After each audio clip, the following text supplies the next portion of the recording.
the podcast named Le Pont des Arts. Thanks for welcoming me. Of course. So we are in Bushwick with David Williams. Yep. David, can you introduce yourself a little bit? Yeah, sure. I'm an artist living and working in Brooklyn, New York. Bushwick specifically right now. And I would say I'm a multidisciplinary artist, mixed media. If I'm talking to someone who I know, I always say I'm a painter, but I have a background in printmaking and collage, and for the last 15 years I've been exploring different material because process is a big deal to me, or it's important to my work, and I think at the moment I'm kind of, all those years of playing with material and different processes, I'm able to put them all together now in a way that just feels natural. But yeah, that's Okay. that's me. And you were raised and born in New York City? No, I was raised in Colorado Springs, Colorado, and my family also has a ranch in southern Colorado. So every summer I would spend weeks at the ranch helping my grandparents, and it's in the mountains, so I'm kind of an unusual, or I don't know, I'm happy in a city, but I'm also very, very happy in the country as well. So I have kind of a mixed background. I was an athlete growing up. Okay. So I didn't take any high school art. I played for a year Division I college football at Oklahoma State, which was a great experience, but I got hurt. Okay. And it was kind of my whole life growing up. And I grew up drawing and stuff. I would draw pictures for family members for like Christmas presents and stuff. Yeah. So I always had an affinity to drawing, but it wasn't my thing. And then I got hurt and I was devastated by it. And then I moved to Hawaii with a friend. Okay, cool. So I started skateboarding and surfing and bodyboarding and everything I couldn't do when I was an athlete, because you didn't want to get hurt for football. Yeah. And that's when I took my first art class. Okay. And it just in Hawaii. In Hawaii. So it just clicked, and I remember calling my parents, and they were so supportive, and I was like, hey, I think I want to pursue art. And they just said, go for it. That's awesome. And because before that I was doing like business stuff and I hated it. So it was kind of funny, that injury in football kind of led me, I thought my world had ended, but it led me to something new, to my path, and then from there I was at Oklahoma for a year, then I was in Hawaii for a year, and then I moved back to Colorado, finished my undergrad in graphic design. Okay. Because I thought, well, if I'm going to make art, I got to do something that'll make money. I didn't know. I hated graphic design. I didn't like being in front of the computer that much. And then I went to grad school for printmaking. Okay. At Louisiana State. And printmaking has always been a big, I don't have a press. But one day I will get a press, I hope. Okay. Because printmaking is near and dear to my heart, and it's informed a lot of my work. So anyway, that's kind of how I got to, during grad school, I really found my process of making, and I found my studio practice. Okay. Which is a big deal.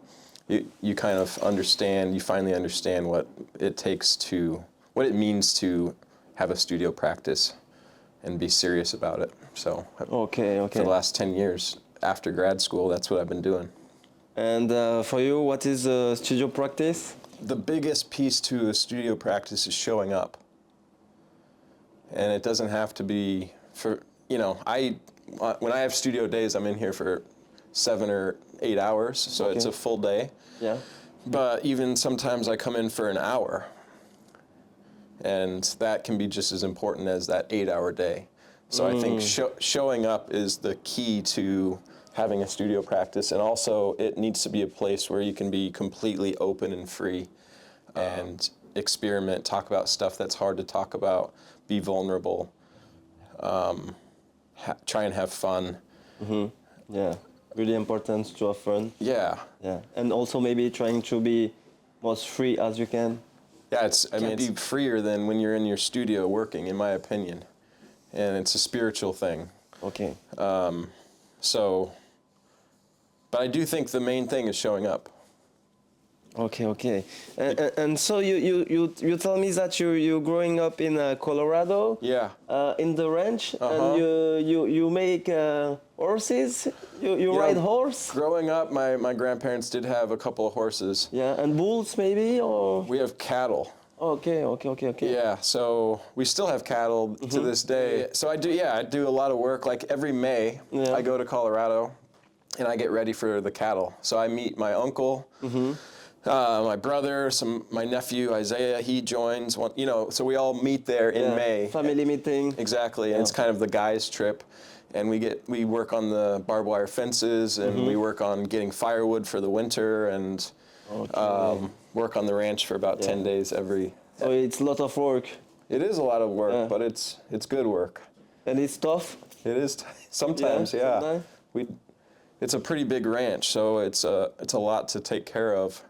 And it's been in the family since my great-grandparents. Yeah. So it's family business. Yeah. Okay. And it pretty much, it just, it doesn't it breaks even. It just barely makes it so we can keep it. But as long as we have it, it's been a big part of my life, the ranch in Colorado. Okay, and obviously very fortunate to have that. Okay. Yeah. And the thing is, like, what was your first earth attack with art? It was in Hawaii, or before that you have met the art somewhere, maybe in your family, or? My grandma was a painter. Oh, okay. So I did my first oil painting with my grandma at the ranch. And Elaine was her name, great woman. But she started oil painting when she was like 55 or 60 years old, so it was just kind of a hobby for her. Yeah. But she painted mostly landscapes. Okay.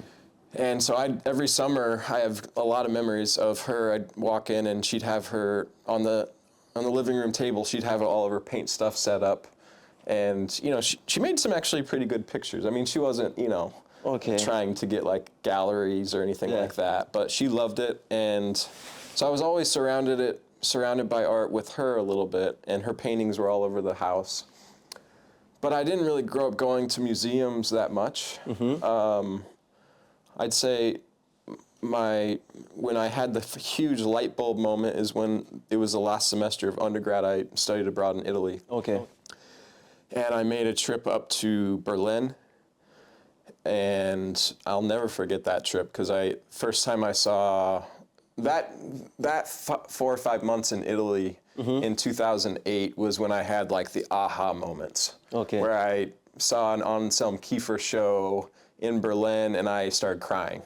Or I saw at the Guggenheim in Venice, and because before I saw some of that more abstract work, I thought that because I could always draw. Pretty easy. Like if I spend the time, I can do a portrait of someone and it's going to look a lot like that person. Okay. So that always kind of came easy for me. So growing up, I kind of thought, well, all this abstract stuff, why would you do that? That's not good art, blah, blah, blah. And then I saw de Kooning and I saw Pollock and I saw all these abstract artists, and I just like had light bulb moments. Okay. And I remember leaving that museum in Berlin just in tears. In tears, totally? Yeah. Okay. And there's a bunch of examples of that, but of me seeing art and just, having a huge emotional response. And I think, though, during that time in 2008 in Europe was when I was like, I want to devote my life to this, and this is... Okay. And I've been... Haven't stopped. You practice and you still haven't stopped since. Okay. Yeah. It was those... I'll never forget those. And I think it also made it for me, it was like, I want to give that to someone else someday. Yeah. Because what I just experienced, it was life-changing for me when I had those moments. So to be able to give that to someone else and, pass the torch. So you will be happy one day if you have some new generations sitting on your canvas and say, oh, now I want to make my life as an Yeah. artist because I have seen those beautiful paintings by David. That would be enough. Yeah. Yeah. That would be great. I would, yeah, I would have fulfilled, because I think what I'm learning now is, it's like, what do we believe in? And what do you actually believe in? What are you going to stake something on? And I think, I've been grappling with that idea for the last 6 months. Like, what do you actually believe in? And what I actually believe in is artistic expression and the need and the importance for that, and the catharsis of creating something for the artist, but then that viewers can also have some kind of experience. So I think it's really important, and I don't want to go off on a tangent here, but with technology the way that it is right now, I think we're losing that touch, and we're losing our bodies, and so you're losing your authenticity also. yeah. So I think it's more important than ever that there's a lot of art being made, and more people are making art now than ever before. Yeah. I think. So that's a good thing, but I really do think it's important, and the meditative aspects of making art is important. Yeah, I think too. And can you define your art with your personality?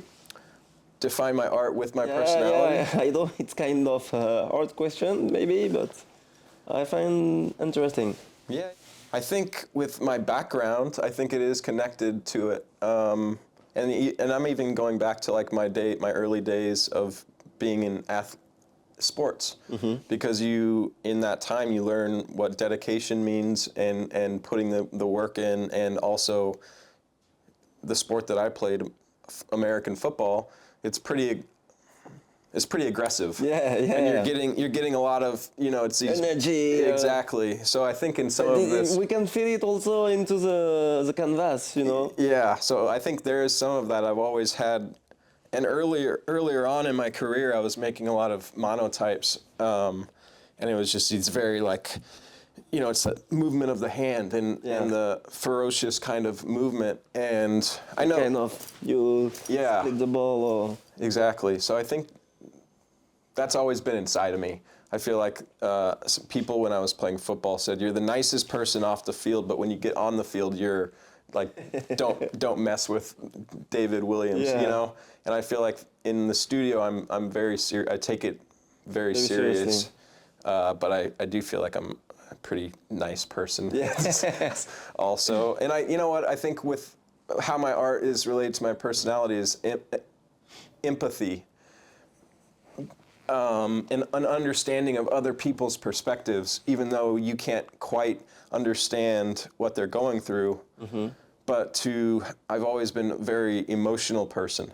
When my dad passed away, when I moved to Louisiana for grad school, and for the next 4 years, I was just making work trying to figure that out, trying to understand that. And so things hit me really hard, or I take it very to heart. And so even with current events that we're dealing with now, I'm trying to be empathetic to these people. And, that's with some of this work that's dealing with, a lot of ecological change. I'm trying to be empathetic to this migration and this movement of people, and trying to understand why that's happening. And so conceptually, visually, I think I'm also can be very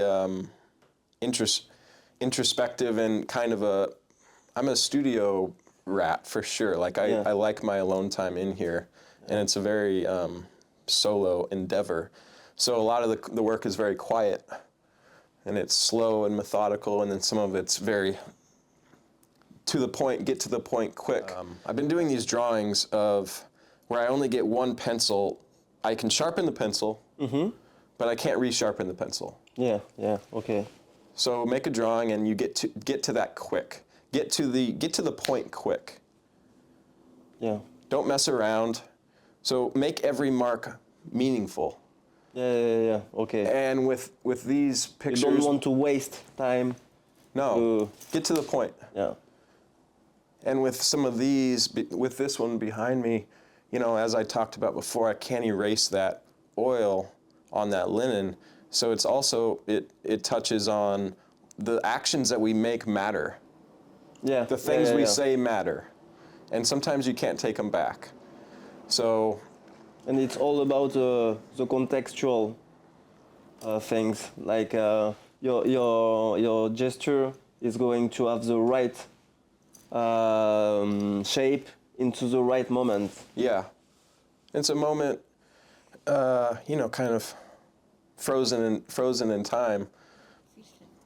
Yeah, I understand. It's like also kind of when you have your Polaroid and you take a Sure. picture, you get the moment, you get the right moment, you know. Yeah. And this moment you can't erase it because it's in the times. Yeah. Yeah, okay. I don't know if I completely answered your question, but I do think there is some correlations between my personality and the work.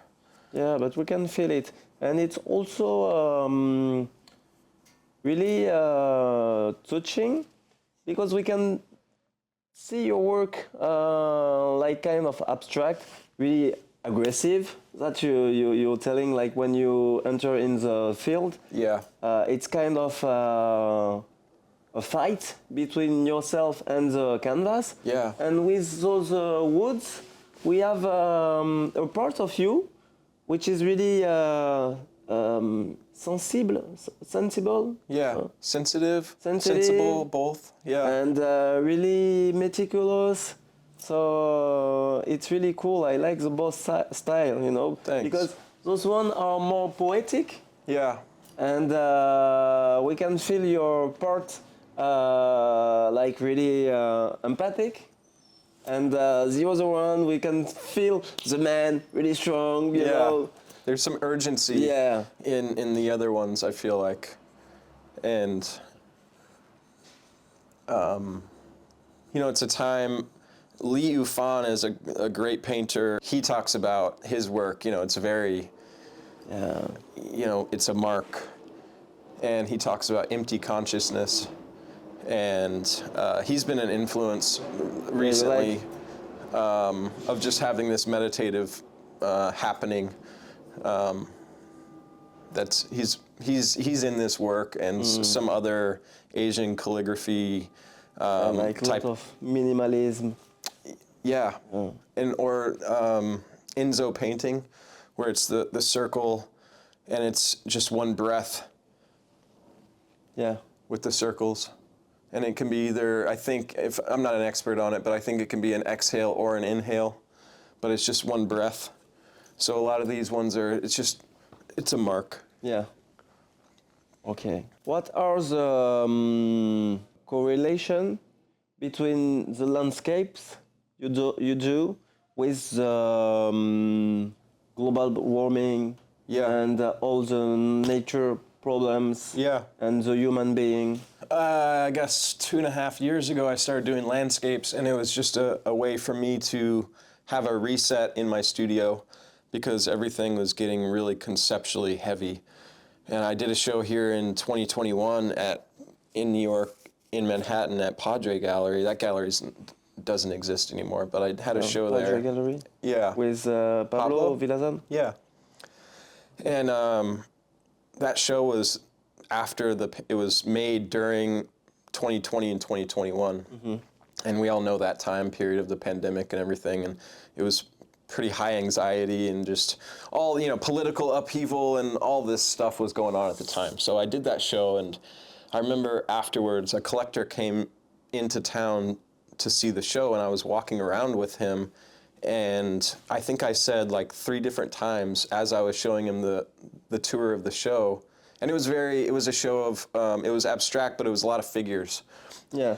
And I said to him multiple times throughout showing him, walking him around, like, don't worry, it's not all depressing, you know, but it really, in hindsight, like looking back at that show, I was like, oh, that was some like really kind of heavy work. Okay.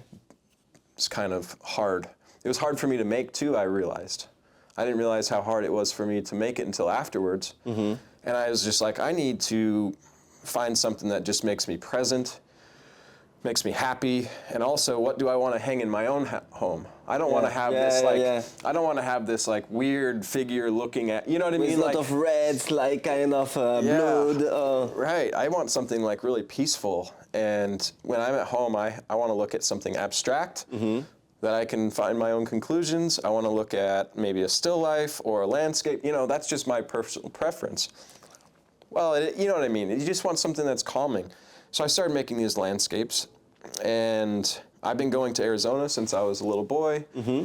And I go every year. My sister went to university out in Phoenix, so it's become a vacation spot for my family. And so I've been looking at that landscape for a long time, but I was making landscapes of Colorado, of California. I have ties to California.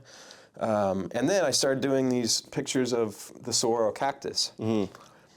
And pretty quickly I made a couple of them, and I was like, oh, I'm onto something. This is the forms the right way. Yeah, the forms are really interesting. They're anthropomorphic, they're quirky, they're, you know.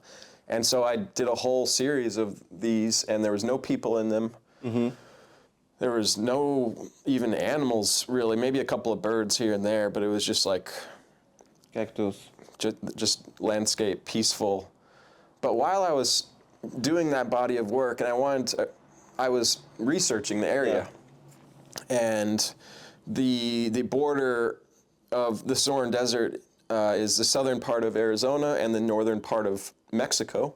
So it's divided by the U.S.-Mexican border. That started, you know, conceptually, like, ecosystems don't know borders, but there is a border, and it's one of the most contentious borders maybe in the world, you know. And so I started thinking about all these things, and then summer of last year I went back, and this is after I had a show of all these landscapes in Taiwan, in Taipei, and then I came back and we went back to Arizona, and I was like, okay, awesome, I'm really gonna get out into the desert and research. So my brother-in-law Jason, my wife Emma, my mom, my sister Jenny, we spent quite a bit of time out in the desert. Okay, but you live in the desert? You like sleep in the desert, or? We did not. Okay. We're staying at a hotel. Okay. But you go there to have like research? Yeah, so we go out with our cameras and we're researching, and they're just, I mean, it's a harsh environment for one. I mean, I almost stepped on a rattlesnake when I was, because they're so big and they're massive too. You know, they can get up to 50 feet tall. Okay. And they're tree-like, but they're not trees. They have wood inside them. Water inside? Of course, yeah. But then I started realizing that a bunch of them were like, arms were broken off, and they had fallen over completely. And I had heard that they were being impacted by climate change. Okay. But I was kind of trying not to go there. That's the reason I tried to do landscapes in the first place. Was not, it was like for me just to go somewhere else for a while, right? Well, then I started doing research after that trip because it was just obvious to me, like, something's not right. I started doing research, and the botanical gardens in Phoenix, the Phoenix area, the valley it's called, is in July of 2023 was the hottest ever recorded month in the United States. Okay. So it was rarely getting under 90 degrees at night, which is really hot. So the saguaros do perform photosynthesis during that time. Okay, at night? At night. Well, their pores can't open up to do that because it's so hot, so they're dying at a 300% increase in the last 5 years per the botanical gardens in Phoenix. So I was like, oh, this is not good, because they also take a long time to grow. Yeah. It takes, for the first couple of inches for them to sprout out of the ground, takes 10 years. 10 years? 10 years. Whoa. And then the growth starts becoming more, it starts going faster the bigger they get. But they live to be 150, 200 years old, and the ones that are dying are the old big ones. Yeah. Because they're heavier. and they can't sustain this. When they dry out, they just fall over. And when they fall over, it's weird because it's not like a tree. A tree, like a pine tree, for example, will fall over, but the branches are still sticking up. You know, some go into the ground, some are still sticking up. When these things fall, it's almost looks like a dead body or something. Yeah, like they are melting. They just kind of, they don't smush, but they kind of do. Because they're not wood. Yeah. You know, and so seeing that is just kind of, it's an alarming thing. So anyway, I couldn't help but not start looking into this more and start connecting all of these dots. Like in Colorado, we have horrible beetle kill, and that's also from the warming climate. Here in the Northeast, it's the ash trees, same thing, beetle kill. Yeah. There are so many different examples of this happening, and I'm kind of just like, I have a blind eye to it for such a long time. And you pay attention now to... And now I'm just like, oh, this is actually pretty dire. Actually, you know, not to be grim about it, but this is when you start looking at the statistics of where things are going with the warming climate, whether it be the ice sheets melting, and then that would be water rise, the migration, the movement of people, all these different things. And I started looking at everything on a micro and macro level and having an understanding of what's happening. And I couldn't help but not make work about it. Yeah. And so I started flipping like these. This is a picture of a saguaro that's upside down. Because after millions of years of evolution, they're being flipped on their head. Yeah. And then, and flipping them upside down also is in relation to George Baselitz and taking context out of such an iconic thing as the saguaro cactus. So that realization has been really changing for me in a dramatic way in the last 7 or 8 months, and that's when this body of work has been made. Okay, great. I could go into more detail, but that kind of, I don't want to I don't want to get too lengthy in it, but I think what's going to end up happening is we're going to have, this is a quote from a Harvard scientist, not myself, but we're going to end up with less land, less food, and more people. Yeah, and it will be critical moments, because as you tell, they will have some migrations people, and it could be terrific. Yeah, and there's some work in the other part of the studio that we looked at earlier, where it's the movement of people that I'm dealing with a lot on those. And what's interesting about the Sonoran Desert that I'm still researching is that these people are moving through that desert. You know, and I have a painting with the North Star on it. You know, and a variety of people. You know, it's a lot of. It's not just Mexicans and Central Americans and South Americans. It's a great number of Africans are coming over, and they're making this journey, and they're going through this landscape. So they're observing this. They're there because of ecological collapse, but they're also witnessing it as they walk through it. And they don't know where they walk. They walk. Right. And they have like they can't believe about. They believe about something good, but they don't know what is going to happen. No. And they will arrive to the place. Right. I mean, it's just, you hear some of these stories of this journey, and it's like, and then I reference in some of the work, little coyotes, and that's a term for human smugglers, essentially. And they're getting robbed on their way through this journey. They're having to stop and work to make money. It's this area that I just happened to start working on is like a really important part of this worldwide migration, and I didn't even realize it when I first started it. So part of it was kind of ignorance on my part. Okay, so you have find something important, maybe like kind of activism during creating your own work. So I think pretty interesting. Thanks. I think something that, you know, when I was in grad school, I was able to interview Kiki Smith. And it was in regards to printmaking, because I was a graduate student in printmaking. But what she taught me is, I'll never forget it, which was invaluable. She said, first of all, there should be no disconnect from your personal life and your belief and your art. Yeah. It should all be very connected. Connected there. Also, you should learn through making. And she's right. So as I'm working, I learn. Yeah. And as much as I'm painting and drawing, I'm researching and ideas, and I'm writing. My notes in my phone are just like, you could scroll it forever, and it's thoughts on this work, and it's thoughts on the world, and it's thoughts on, it's big ideas, small ideas, intimate moments. But I'm learning because, you know, the ideas are all hopefully coming together in a visual way. Yeah. But it's never going to stop. Yeah. Hopefully. It's every time keeping moving. Yeah.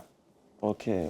I think what's happening with the climate is similar to my where I'm at currently with my studio practices. It's like a snowball going down a hill. Okay. So and bigger and bigger. Bigger, faster. The problem with that in relation to climate change and ecological change is that I think the snowball is bigger than we thought. Yeah. And it's gotten bigger and destructive, and I think happening faster than we could have ever imagined. What's happening with the environment right now in geological terms. And you can't stop it. No, it's going. Yeah. And in geological, if you're talking about time in a geological sense, this is happening instantaneously. Which is scary. Because when we talk about in geological terms, we're talking about hundreds and thousands of years, these changes. This is happening like that. Yes. So, totally, you know, and I don't know if this is a call to action necessarily. I mean, it is and it isn't with this work, but it's like, we should understand at least what's happening. And also, I think that we need to, I don't know, prepare. We need to try and mitigate. We need to try and mitigate it as much as we can, but we need to be informed. And what better way to do it than with art? And you think with your art, it could give some hope through people?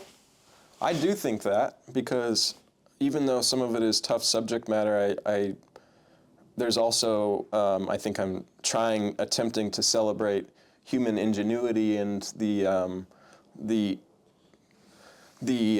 need to experiment and to discover by themselves and through different kind of art. Yeah. I mean, I think with great problems come great ingenuity, and I think in this work, I want there to be room for the viewer to go somewhere new and have a quiet, meditative experience with the work. So I really want there to be a lot of hope in this work. Yeah. It's kind of a message that you want to leave to the viewer. Yeah. I think that there needs to be a sense of urgency with what's happening, but also a call to, people need to, I think, reconnect with nature. We need to disconnect from a lot of stuff and reconnect with nature. And I just think it has a lot of healing powers, and we need to do what we can to slow this down, but also be hopeful. Yeah, no, it's really great. And you are hopeful. You hope for better things, or you think we are fucked up? I'm pretty pessimistic about it, to be honest with you. I think we've been waiting for, technology since the Industrial Revolution has been in movement. Yeah. Right? Since then. I think we're now waiting for technology to get us out of this problem. That is true. And I don't know if that's going to happen. Yeah. So during researching this work for the last, let's say just the last couple of years, but specifically the last 7 or 8 months, there's been some hard days in here because I'm having these realizations that we're kind of fucked. Okay. I think 50 years from now, it's going to be a harder life than it is now. But does that mean I don't want to have, Emma and I, my wife, we don't have children yet, but we would like to. Does that mean I don't want to have children? No, because, you know, some people are like, I'm not bringing kids into this world. Well, I think that there's some validity to that, but no. We still have to have hope that something will change, and we don't know. We don't know. I mean, what's happening with AI and even more specifically AGI, augmented general intelligence, artificial, not augmented. I'm hopeful, but I don't think some of this stuff with technology is a good thing at the same time, but it also might get us out of this or help prolong it. So I'm hopeful. Okay. And you didn't have made some project with like people from geology, government or something like that? Are you asking would I ever work with like that type, like a more science-based people? Yeah. I think it could be interesting to make like a kind of a project with your heart and this study about all this global warming and. Sure. My plan is to go back out to, there's actually a chance that my wife and I could be moving to Arizona. We'll see. For a living? To live there. Okay. It could work out with her, we'll see. But whether that happens or not, my plan is to go back out there and work with the botanical garden. And at least interview them and like try and do something because that has been on my mind lately too. I need to start, and it doesn't, I think with this body of work that I'm on right now, it makes sense to work in that, you know, I want to have some focus to the work and intentionality behind it. So I do think that is an option. Yeah. Okay, cool. And I have a question also, as an artist, for you, living as an artist, is it complicated? Is it hard nowadays? Yeah, I mean, just an easy answer. Yeah, it takes a lot of sacrifice to be an artist, and a lot of dedication. And like for instance, my wife and I haven't had start a family yet. Well, part of that is due to me being an artist, you know, and so you do have to sacrifice a lot. Okay. I think it's easier for artists to have exposure these days with social media and stuff like that. Instagram and all. Yeah, so I do think it's easier that way. But in New York City, it's a tough thing, you know, because it's probably competitivity or the competition is great actually because you're around all of these different artists and you go to shows and you have access to fantastic museums and so the competition is necessary. Yeah, but the artists between together, they are cool in New York. Yeah, I mean, I think there's probably some like rivalries and feuds and stuff like that for the most part, for the most part it is, that's why I'm here. That's why I've been here for almost 10 years, is the relationships you make with other artists and you learn from them and they learn from you too. And but it's a difficult place to be because it's such an expensive city. But also it's one of the places to be. So, you know, it's a catch-22 in that way. Yeah. Would I recommend after being an artist as long as I have and dedicating my life to it, would I recommend it to a younger artist? Yeah, I would. Yeah, you will. It makes me happy. I can't imagine doing anything else. So it's what makes me tick, and it's my meditation, it's my therapy, it's my, I don't know where I'd be without it. So if you really love it, but it is tough. I would say if you really love it and you must do it, do it. Okay. If you don't love it, don't do it. Yeah, you need to be into it at 100%. 100%. You can't be and I don't mean this, I know some people, you can't be a weekend painter But I know some artists who are really good artists who, you know, that's all the time. That's all the time they have. So I don't. But for me, it's always been. You have to dedicate everything to it, and it's expensive to have a studio, and it's expensive to, you know, I don't have a ton of other hobbies. I mean, I think I'm pretty well-rounded, but I don't buy a lot of expensive things. I spend it on materials. Yeah.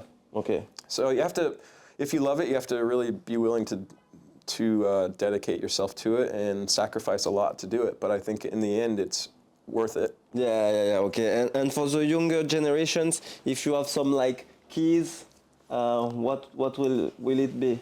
Like for them? Yeah, sure. As to if they want to be an artist. Yeah, I would say, and I think it's a repeat from earlier, but I'm going to say it again because I think it's so important. You have to show up, and that's what I would drive in them. You have to be open, and never think that this is the piece. Mm-hmm. Yeah. This is like, oh, I'm making my masterpiece. These are all of its prototypes. Okay. You're never making your big grand piece. Hopefully, it's a process, and it's an evolution, and it takes time, and it takes years, and so be easy on yourself, work as hard as you can, but you got to show up if you want to compete with, because there's a lot of competition. Yeah. There's a lot of beautiful-minded artists out there. And if you want to get to that level, you really have to put everything you have into it. Be open to new ideas. And I think for me, making work, over the years, things show up in it and you're not ready for it. Yeah. And you look at it for a while and you said, you know, you're like, is that done? No, that can't be done. But in your heart, there's a part of you saying, I think that might be done, right? So I don't know if I have a good answer for that because it just takes time. It takes years of practice and accepting when you're ready for something to go where it's going to go. Because a lot of times we have preconceived ideas of what we're supposed to be making or what our idea of what a painting, an end result should be. You should have intentionality behind the work, but you shouldn't have an exact recipe for how something's going to turn out. And also, here's intentionality is, I think, a huge thing for me that took me a long time to find. Okay. Because I was working all over the place. I was doing this, I was doing that. And I still do a variety of different things, but there's intention behind it. Yeah. So I think that's huge. Find some intentionality behind your work and you'll be ahead of a lot of others. Okay. Sounds great. And do you have like something as dreams, with art? Yeah. Yeah? Yeah, sure, I do. I know this question is like kind of it's my kids' side, Yeah, of course. Because I have some dreams, and Sure. I want to know about the artists if they have some dreams, and I think it's important to. I was lucky enough to go to the Venice Biennale a couple of different times with my good friends who live in Italy, Rick and Simona. And so there when I was younger, I had the goal that I want to show at the Venice Biennale one day. Okay. I don't know if it's a solo presentation or not, but I want to be involved in that because it's such a magical thing. Is that a goal now? I mean, yeah, but now I make smaller goals, but still lofty ones. I think when you write something down as a dream, it becomes real. Yeah. I think you say it out loud, that's something, but then when you write it down, that's real too. On the wall right there, I wrote Gagosian 2025. Okay. And it doesn't have to be Gagosian, but I do want to get to that. Yeah, to get into another level, another step. You get more exposure and more people can see the work. So I do have lofty dreams of having work in museums and having it live on and maybe make an impact on, other generations, and then there's a part of me that thinks in 75 years that the world's going to be in a different place, and it doesn't even matter, but it matters, you know. So yeah, I definitely have dreams. My dream is that I could do this, provide for my family, and do this every day, and maybe not worry about financial stuff so much, as that would be a dream come true, to be able to do this. And you know, I make a little money from it here and there, but to get to the next level would be a dream come true. Yeah. Okay. This is great. And I have it will be my last question. Sure. Into your art career, usually I ask some good moments, but I know as an artist sometimes, and also as a curators, you have sometimes bad moments. You remember your worst moment? As an artist? Yeah. I mean, that's a good question. I think it's like the worst moment. I don't know if it's one specific one. It's just years and years of making work and nobody ever saw it. Oh, okay. And you can see my studio has quite a bit of older work in it.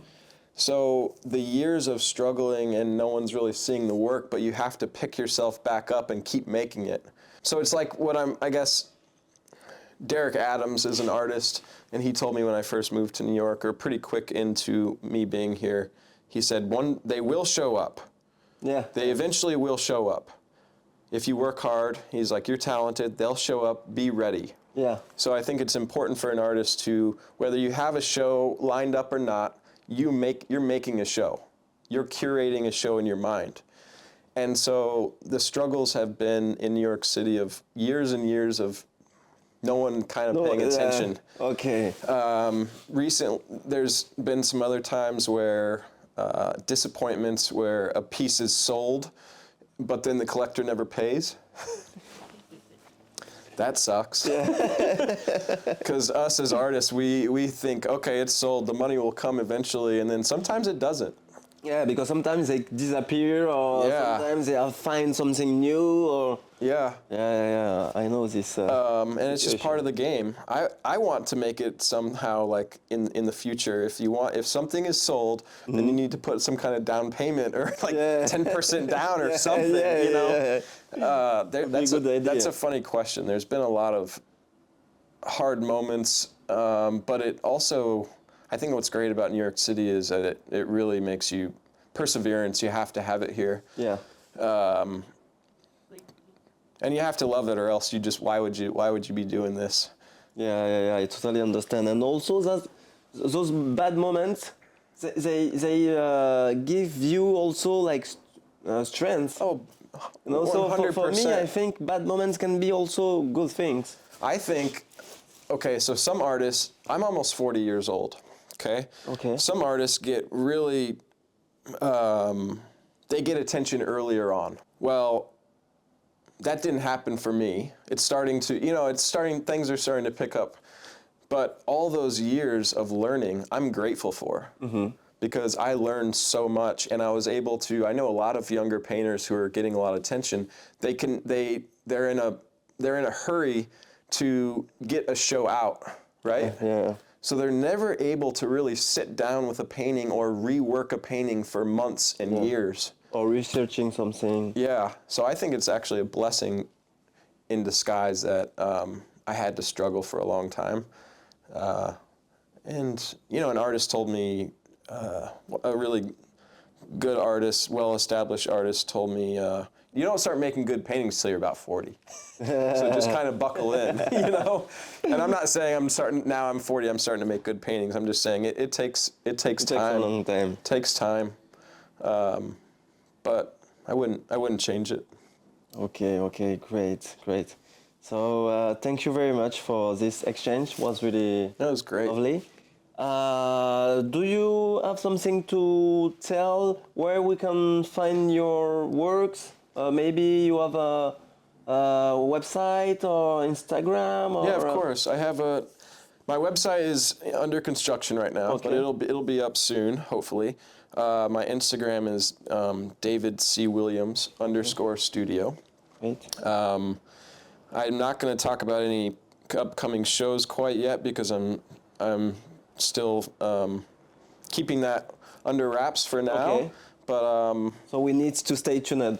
stay tuned. Okay. Yeah. Thank you Okay. so much for coming by. It was great. I really Thank you. enjoyed Yeah, I it. really appreciate. Yeah. Thank you. This is great. It was.